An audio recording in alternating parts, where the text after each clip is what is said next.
As the Roman kingdom successfully overcame opposition from the Italic hill tribes, and became a larger state, the age of tyranny in the eastern Mediterranean began to subside. Inspired by the idea of new constitutions arising there, the Roman populace threw off the yoke of tyranny and established a republic. The army was now facing threats from all of Europe and could only respond through change. This article covers the military establishment of the Roman Republic. For previous changes in the Roman army, see Military establishment of the Roman kingdom. The historian Polybius gives us a clear picture of the Republican army at what is arguably its height in 160 BC. Serving in the army was part of Roman civic duty. To serve in the armies of Rome, one had to purchase one's own equipment, and soldiers were sorted into different classes according to wealth. Velites made up the lower-class soldiers. It was this class which made up the majority of the heavy infantry legions characteristic to Rome. The Equites, or equestrians,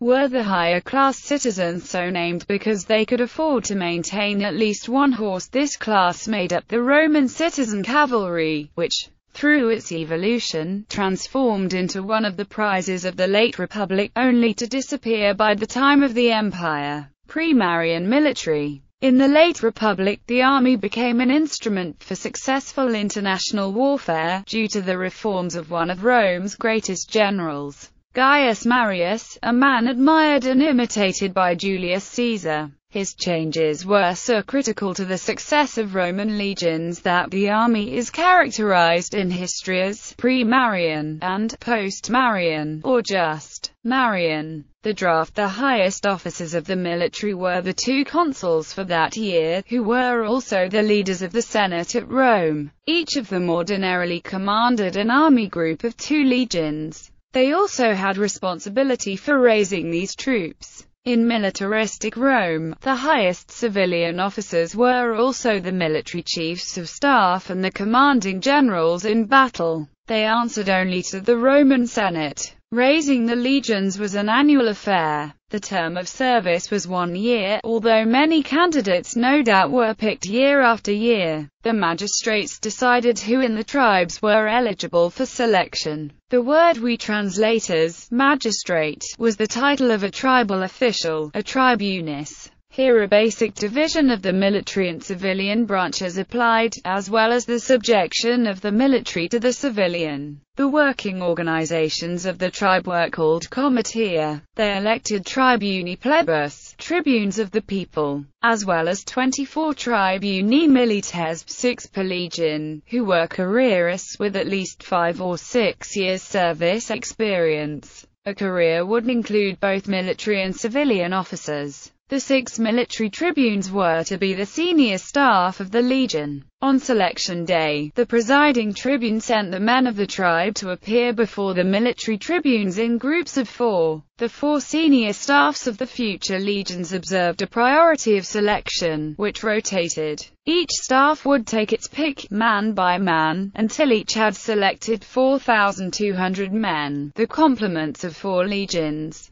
The selection of 16,800 men must have taken several days. If the circumstances of the state required it, the complement could be expanded to include more men, or the consuls could draft as many as 4 legions each. Additional forces could be drafted under ad hoc commanders called proconsuls, who served in place of consuls. In the later Republic, the relatively small number of legions commanded by the consuls resulted in the power being overshadowed by the proconsulsh, the provincial governors. Provincial governors often would command more loyalty from their troops than their consular counterparts did, and governors were able to raise vast numbers of troops. While provincial armies technically were supposed to stay within the provinces over which their governors had jurisdiction, by the middle of the 1st century BC this rule was ignored. By the end of the Republic, the various commanders participating in Rome's civil wars had raised the number of legions throughout the provinces to more than 50, many under the command of a single man. The necessity of raising legions quickly, to offset battle losses, resulted in an abbreviation of the recruitment process. The government appointed 2 boards, 3 military tribunes each, empowered to enter any region in Roman jurisdiction for the purpose of enlisting men. These tribunes were not elected.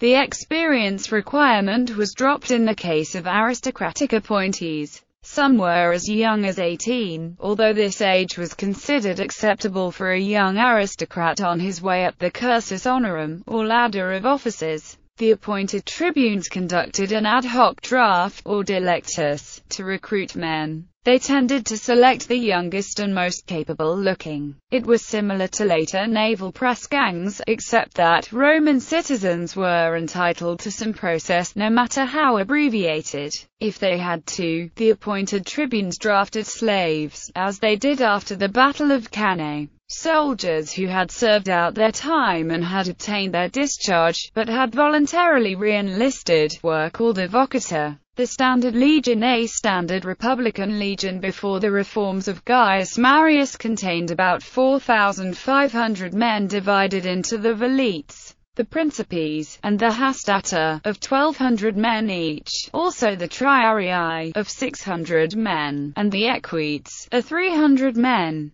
The first 3 types stood forward in battle, the Triarii stood back. The velites and the equites were used mainly for various kinds of support. The class system of Servius Tullius already had organized society to support the military. He practically had created a store in which officers could shop for the resources they needed. Officers were elected by the civilian centuries, usually from the classici, or from the patrici if the latter were not included in the classici. There were available 80 centuries of wealthy classici, 40 of young men ages 17 to 45, and 40 of men 45 and older. These citizens could afford whatever arms and armor the officers thought they needed. The classici could go into any branch of the legion, but generally veterans were preferred for the triarii, and young men for the velites. The rest was filled out from the young 40 centuries.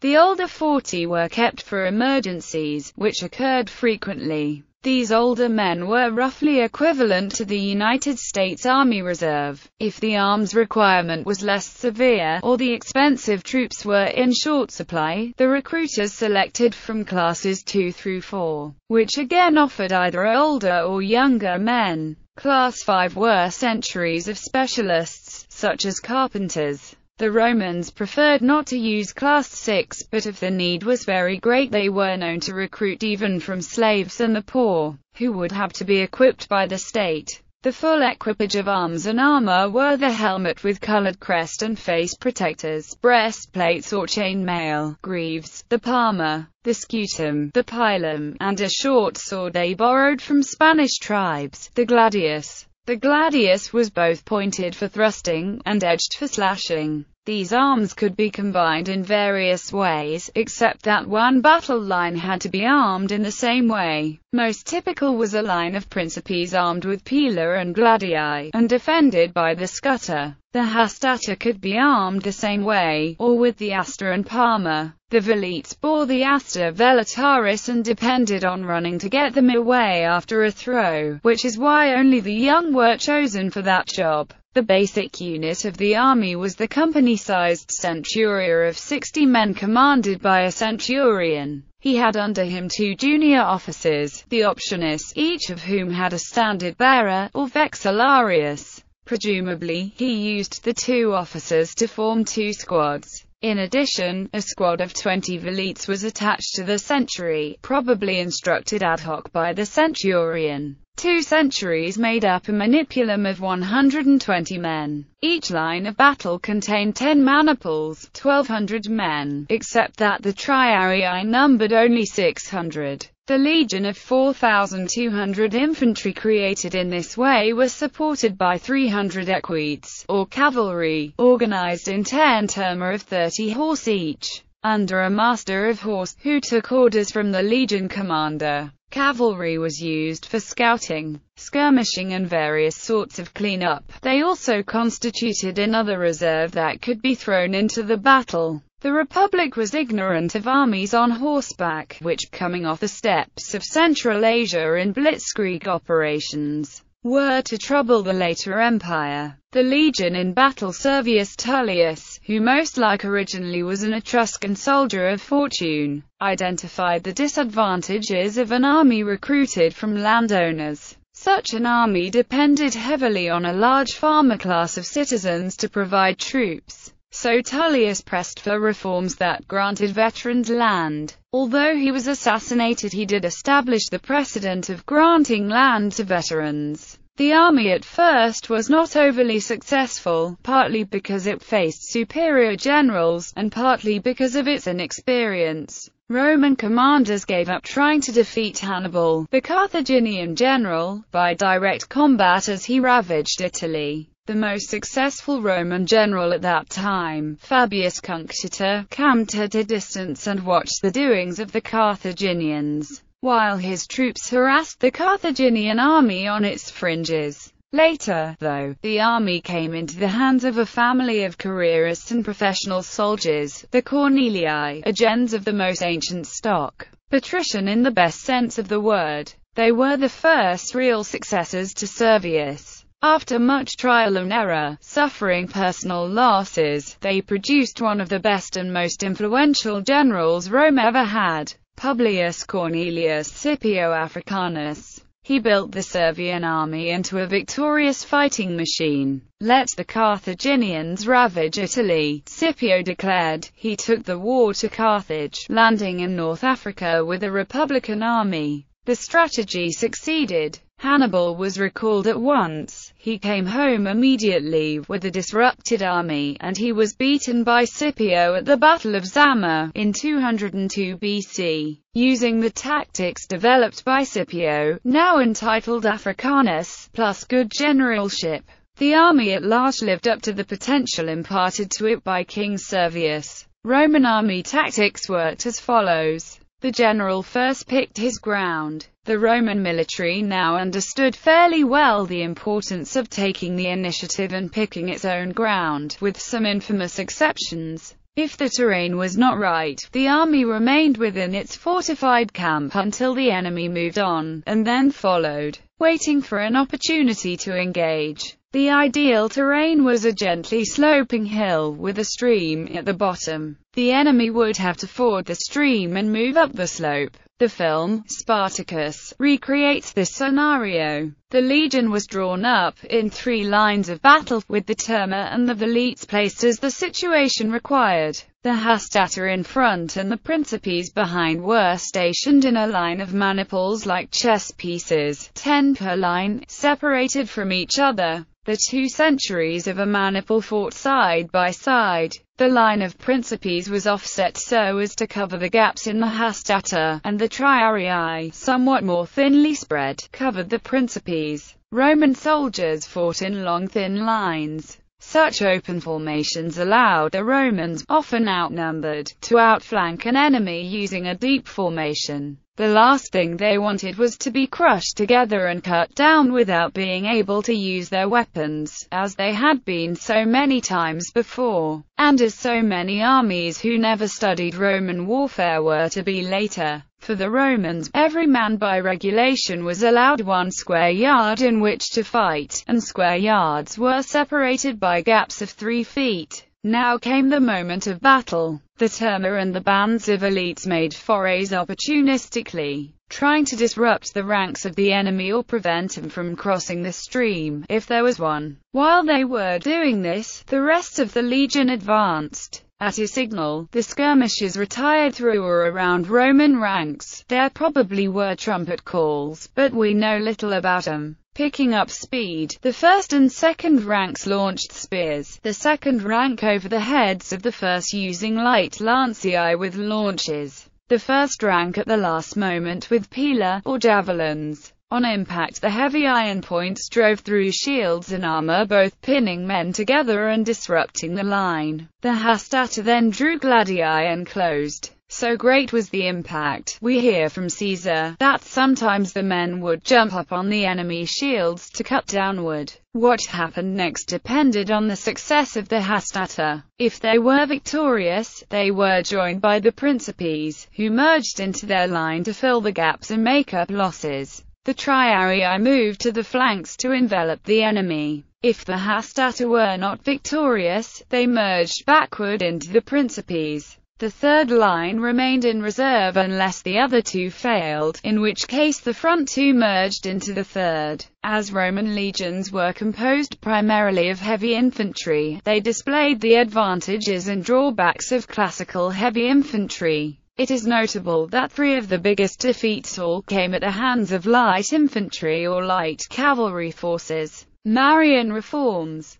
Problems in the military. By the end of the 2nd century BC, the Republican army was experiencing a severe manpower shortage. Soldiers also were having to serve for longer periods, and fight wars further away from their homes. For more information, see Marian Reforms. Marius takes a hand. The Gracchi had attempted to resolve the former problem by redistributing public land to the lower classes, thereby increasing the number of men eligible for military service. But they were assassinated before they could achieve this social reform. Rome instead followed the opposite but logical path of making any able-bodied citizen eligible to enlist. The popular Gaius Marius, at the end of the 2nd century, used his popularity to reorganize the Republican army. He took liberties with the letter of the law, to which few objected, and which later were ratified. First, he recruited men from the lower classes who did not meet the official property requirement. Then he reorganized the legions into the cohort system, doing away with the manipular system. The new legions were made up of 10 cohorts, each with 6 centuries of 80 men. The first cohort carried the new legionary standard, a silver or gold eagle called the Aquila. This cohort contained only 5 centuries, but each century had double the number of men in the normal centuries. Altogether, each legion contained approximately 4,800 men.